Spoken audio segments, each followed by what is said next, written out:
Уфу могут признать всемирным ремесленным городом по художественной обработке и росписи дерева и камня. Об этом поговорим сегодня в программе «Интервью». Здравствуйте, я представляю гостя в студии Гузель Каримова, директор предприятия «Башкирский художественный промысел Агидель» и член Всемирного совета ремесел. Гузель Медхатовна, здравствуйте. Здравствуйте. Итак, мы сегодня говорим о том, что Уфа первый претендент на звание всемирного ремесленного города. Расскажите вообще, как к этому пришли, тем более, что столица Башкортостана первый город из России, который претендует на это звание. Наверное, работа предприятия Агидель это ко всему привело. Мы уже более 5 лет выезжаем на международные мероприятия, посещаем выставки, презентуем наш регион, Республику Башкортостан. И получив приглашение на такие международные проекты, увидев те регионы, где хорошо на уровне представлены народные промыслы и ремесла, я пришла к такому мнению, почему бы город Уфа, наша столица, недостойна этого звания. И в прошлом году город Уфа подала заявку во Всемирный совет ремесел мира. Мы совместно с Агиделью, скажем, составили заявление, презентовали город Уфу. Оказывается, в городе Уфа у нас примерно насчитывается более 400 мастеров-ремесленников, которые занимаются своим делом, предпринимательской деятельностью. И наша заявка, она принята, положительное решение мы получили на днях и ждем гостей, экспертов. Вот получается, сейчас и в письменном виде заявку подали, и все, ее утвердили, и сейчас нужно во всей красе показать те ремесла, которые развиваются у нас в Башкортостане, верно? Да, это так. Кто приедет, какие эксперты это будут, из каких стран? Будут эксперты из Кувейта, будут эксперты из Узбекистана, из Италии. Я думаю, мы достойно представим нашу Уфу. К этому мы уже с прошлого года, скажем, готовимся. Ждет их такая обширная, плодотворная программа. Изначально мы покажем те предприятия, где у нас выпускаются изделия народных художественных промыслов и ремесел. Покажем предприятия ГУПХП Агидель, где изготавливаются у нас традиционные, также современные юрты, как у нас рождаются, скажем, шкатулки, лаковая миниатюрная живопись, роспись по дереву.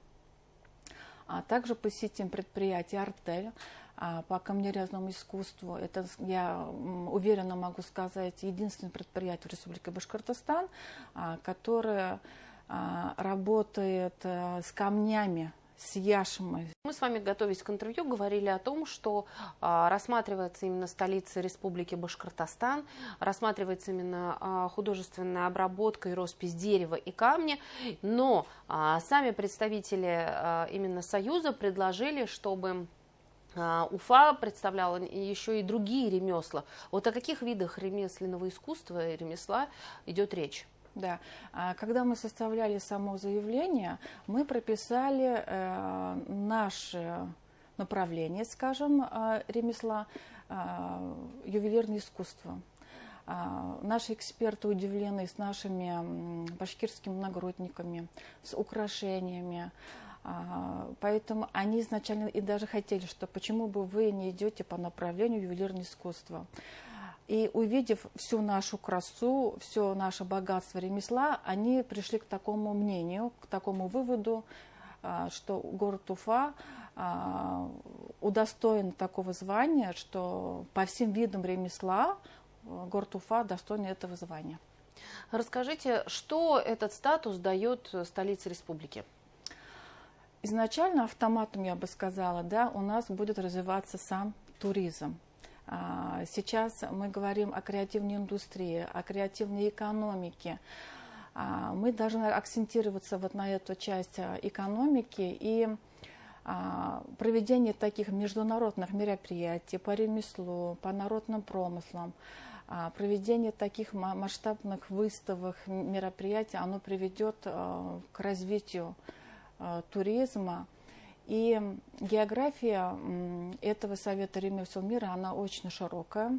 На сегодняшний день более 50 городов мира удостоены этого звания. Я могу сказать, что в Узбекистане есть 3 города, которые уже получили это звание. Город Коканд в 2019 году они получили это звание, где мы, Агидель, также были представлены именно по резьбе дерева. У каждого города в Узбекистане есть виды ремесла, по какому виду они получают этот статус. Город Маргелан, они получили по изготовлению шелка и иката. Так, 3-й город у них Бухара, именно по ювелирному искусству. В этих городах каждые 2 года проводятся международные проекты, международные мероприятия по народным промыслам, где собираются все ремесленники со всего мира, где мы и в этом году в городе Бухаре принимали участие и выставились своими украшениями.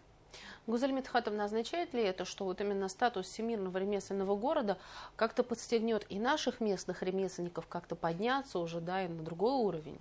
Да, мы этого знаем, ждем, что и после получения этого статуса, звания, отношение к ремеслу, к мастерам, оно будет еще лучше. На сегодняшний день со стороны правительства ремесленники получают большие льготы, субсидии, к чему мы очень рады. И надеемся, что и в будущем эта поддержка будет только больше. Сейчас что мы можем сказать о развитии именно ремесла у нас в столице Башкортостана, не только в Уфе, но еще и в других городах, потому что это действительно каждый город, например, в Сибае есть свое тоже знаковое ремесло. Вот что вы можете об этом рассказать? Город Уфа, она должна быть центром притяжения всех видов ремесла. Я же говорю, изначально она город Уфа должна быть. И город Сибай может быть по камнерезному искусству себя показать. И Зианчуринский район, скажем, по изготовлению, по вязанию башкирской шали. Альшевский район по ковроткачеству. Я думаю, все виды ремесла, когда они объединятся у нас в городе Уфе, это нам даст большие возможности для развития. Сейчас вы рассказали о том, что у наших гостей будет очень обширная программа. Какова процедура дальнейшая? Что последует дальше? После аккредитации нам они выдадут сертификат. Для получения этого сертификата мы должны провести инаугурацию. Я думаю, мы только начинаем этот 25-й год с такого большого проекта. И я думаю, в рамках какого-нибудь международного мероприятия мы эту инаугурацию проведем и достойно представим Россию, Республику Башкортостан. Гузель Мидхатовна, означает ли это, что вот визита нескольких представителей Всемирного союза будет достаточно для признания? То есть, вот, получается, по итогам этого визита они выдают аккредитацию или какое-то время еще проходит, и они с отчетом, допустим, где-то выступают? В течение 2 месяцев. В течение 2 месяцев они нам выдадут сертификат, и мы проведем инаугурацию. Мы этого хотим, и я думаю, все наши, скажем, желания, они исполнятся.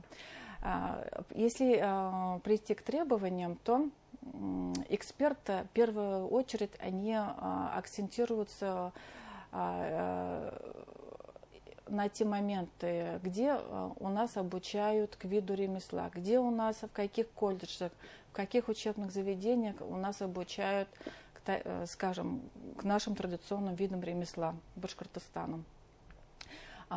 Также у нас в посещение включено предприятие, нет, это не предприятие, учебное заведение, художественно-промышленный колледж города Уфы. Именно в этом колледже у нас обучают студентов к ювелирному искусству. И также и ковроткачеству. Я думаю, посетив такие заведения, эксперты будут уверены, что будущее ремесла в Республике Башкортостан в надежных руках. То есть я правильно понимаю, что есть критерии, это в том числе не только о том, какое ремесло у нас развивается, но где этому обучаются, а какие еще есть?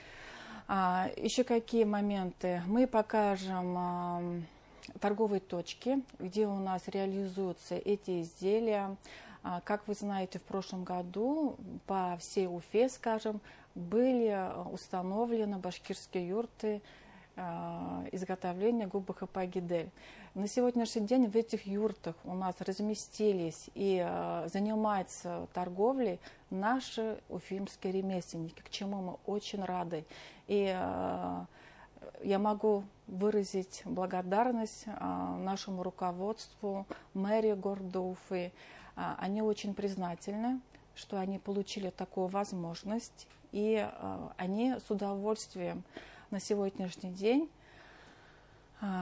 скажем, украшают нашу столицу и принимают туристов.